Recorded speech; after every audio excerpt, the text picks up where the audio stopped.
अमित शाह नहीं, योगी तय करेंगे 2024 की रणनीति। मोदी ने दिल्ली से भेज दिया आदेश, इन बड़े नामों पर चलेगी लाल स्याही। अमित शाह का कटा पत्ता, सीएम योगी को मिल गई पूरी कमान।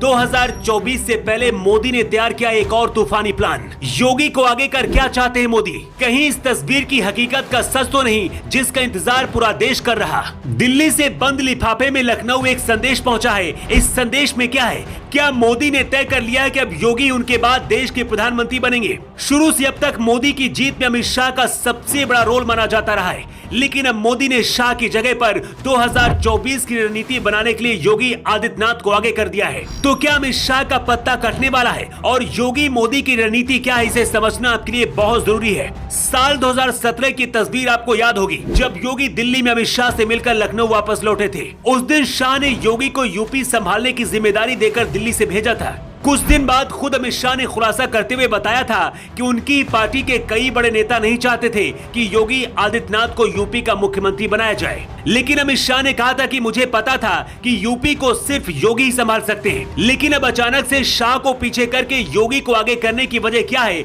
और योगी अब क्या करने वाले हैं, सबसे पहले इसे जान लीजिए। बीजेपी कर्नाटक का चुनाव हारी, लेकिन योगी ने यूपी मेयर की सभी 17 सीटों पर जीत हासिल कर ली। बीजेपी यूपी में निकाय चुनाव की जीत का जश्न मना रही है, लेकिन सच ये है कि बीजेपी को जीत के साथ ही बहुत बड़ा झटका भी निकाय चुनाव में लगा है और ये झटका बीजेपी के अपने सांसद और विधायकों ने दिया। केंद्रीय मंत्री संजीव बालियान के जिले की 2 नगरपालिका और 8 नगर पंचायतों में से बीजेपी 9 सीटें हार गई। मेरठ नगर निगम की सीट को छोड़कर 15 में से बीजेपी केवल 4 निकाय सीटें जीत पाई। हापुड़ सीट में भी बीजेपी हार गई। एटा में भी बीजेपी के पक्ष में कोई खास नतीजे नहीं आए, क्योंकि यूपी की 80 लोकसभा सीटें ही देश के प्रधानमंत्री की कुर्सी पर कौन बैठेगा ये तय करती है। इसलिए मोदी ने योगी को बहुत बड़ी जिम्मेदारी देकर 2024 की रणनीति बनाने के लिए मैदान में उतार दिया है। सूत्र बताते हैं कि यूपी निकाय चुनाव में जहां भी बीजेपी को हार मिली है, योगी आदित्यनाथ ने समीक्षा के लिए एक स्पेशल टीम बनाकर सर्वे करवा रहे हैं। जिन सीटों पर सांसदों का रिपोर्ट कार्ड अच्छा नहीं होगा,